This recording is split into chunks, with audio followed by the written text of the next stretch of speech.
science. Bonjour et bienvenue dans ce direct du rallye de l'évolution.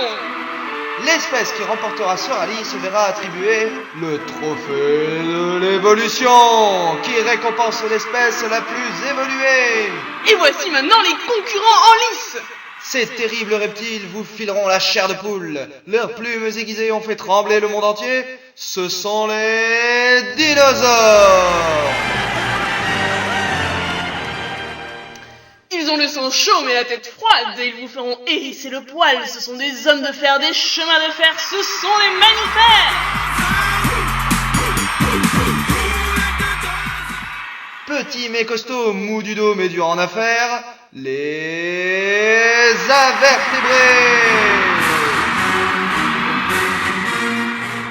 Pour la course, elles ne prennent pas racine, elles carburent à l'énergie solaire. Veuillez acquérir comme il se doit les plantes.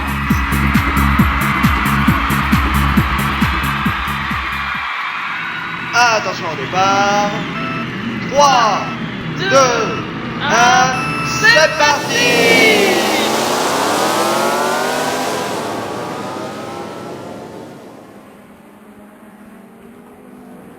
Et ils sont partis sur les chapeaux de roue à travers le paléozoïque, aussi appelé ère primaire. Et ce sont les invertébrés qui attaquent fort dès le Cambrien. Oui, ils attaquent très fort, même en donnant naissance à une foisonnante diversité de formes aussi extravagantes les unes que les autres. Et parmi eux, les trilobites règnent sans partage sur les fonds marins durant tout le paléozoïque. Belle action, mais les plantes ne sont pas loin.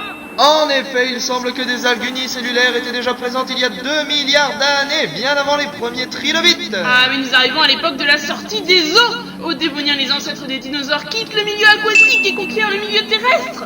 Ah, mais non, très cher, on me signale en régie que ce ne sont pas uniquement les ancêtres des dinosaures qui ont quitté le milieu aquatique. Ah oui, en effet, autant pour moi, ce sont les ancêtres de tous les tétrapodes terrestres qui sortent des eaux au Dévonien il y a environ 360 millions d'années, autant pour moi. Et cela comprend donc aussi bien les dinosaures que les amphibiens, ou même les mammifères. Oh mais que vois-je en fait les invertébrés et les plantes avaient déjà conquis le milieu terrestre bien avant les tétrapodes, dès le Silurien. Tout à fait très cher, mais après tout, quel intérêt il y aurait eu pour les tétrapodes à vivre sur la terre ferme s'il n'y avait pas eu à manger dessus? Et associés aux champignons sous forme de lichen, les plantes avaient déjà certainement fait quelques incursions sur Terre bien avant cette date. Les concurrents attaquent maintenant la période du Mésozoïque ou ère secondaire. On ne déplore aucune sortie de route. Et tous parviennent à négocier sans trop de casse le virage serré de la crise Permien-Trias. Une performance extraordinaire malgré des pertes pouvant atteindre jusqu'à 90% des espèces parmi les invertébrés aquatiques. Je pense très cher que je mettrai tout le monde d'accord en disant que le Mésozoïque a été sans conteste la période du règne sans partage des dinosaures.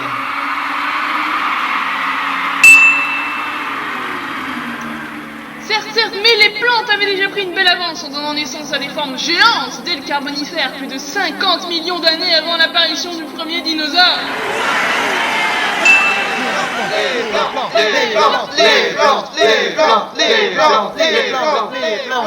Et les invertébrés ne sont pas en manque de ressources, puisqu'ils reprennent une belle accélération après la crise et deviennent les maîtres du domaine marin grâce aux ammonites. Ah mais attendez, il me semble que les dinosaures étaient là avant.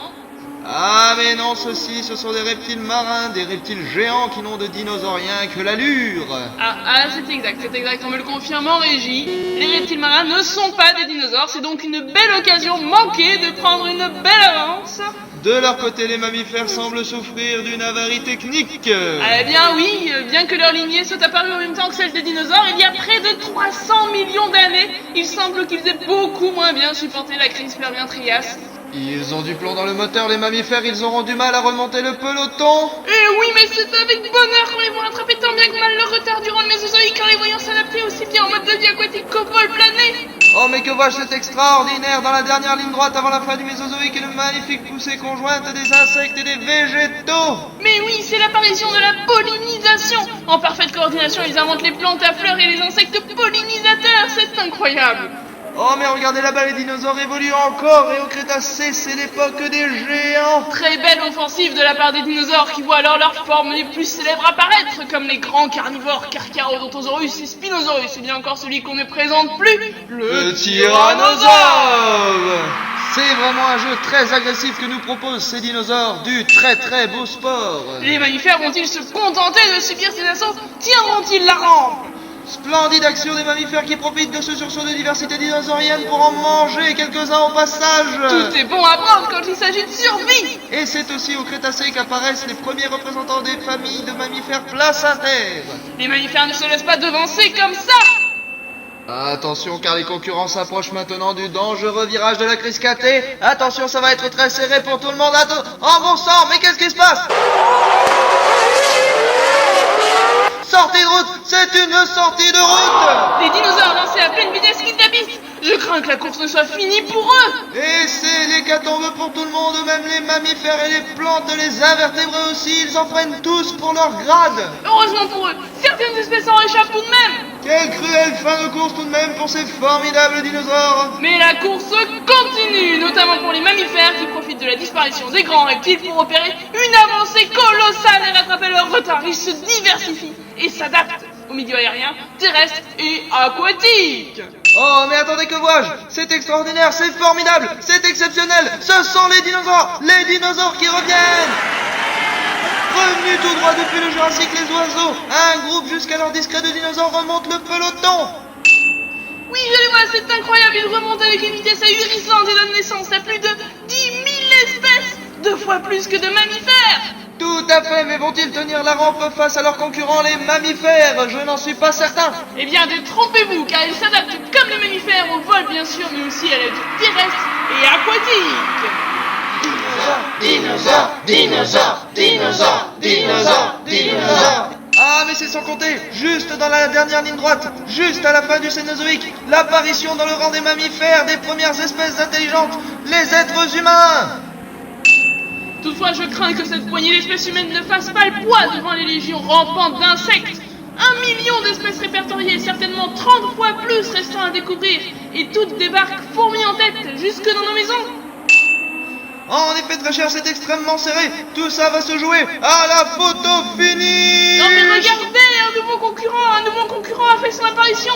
Il est en train de faire une remontée incroyable. Oh, mais je crois qu'il s'agit... Oh oui, c'est ça, la régie me dit qu'il s'agit des bactéries. Elles viennent de loin, de très très loin, d'il y a 3,5 milliards d'années.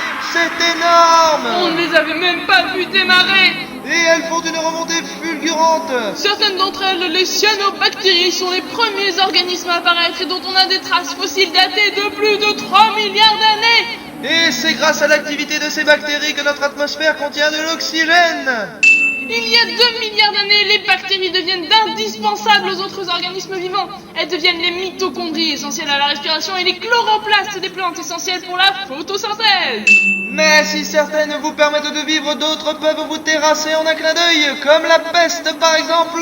Petits mais costauds, faut pas les embêter. C'est une stratégie très offensive qu'elle nous offre à voir là. Et ce n'est pas fini de cette remontée fulgurante, puisque ce qu'on appelle communément les bactéries recouvrent en fait 2 embranchements de la vie entière à elles seules, les bactéries et les archébactéries. Et oui, tout à fait, Sophie, elles sont tellement diversifiées que leur code génétique est plus différent l'un de l'autre que le nôtre le l'est de celui des plantes ou même des champignons.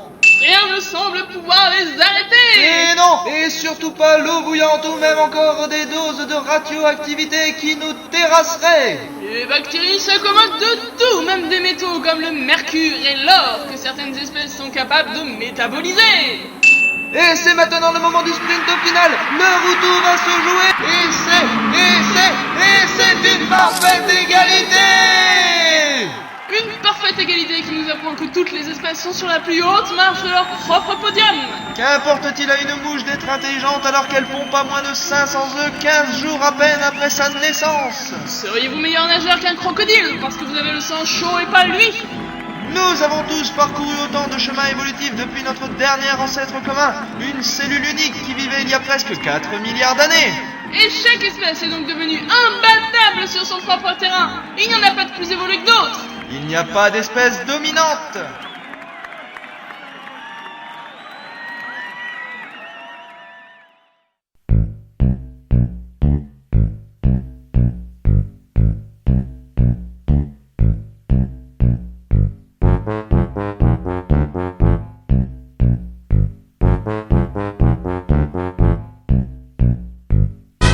Bye.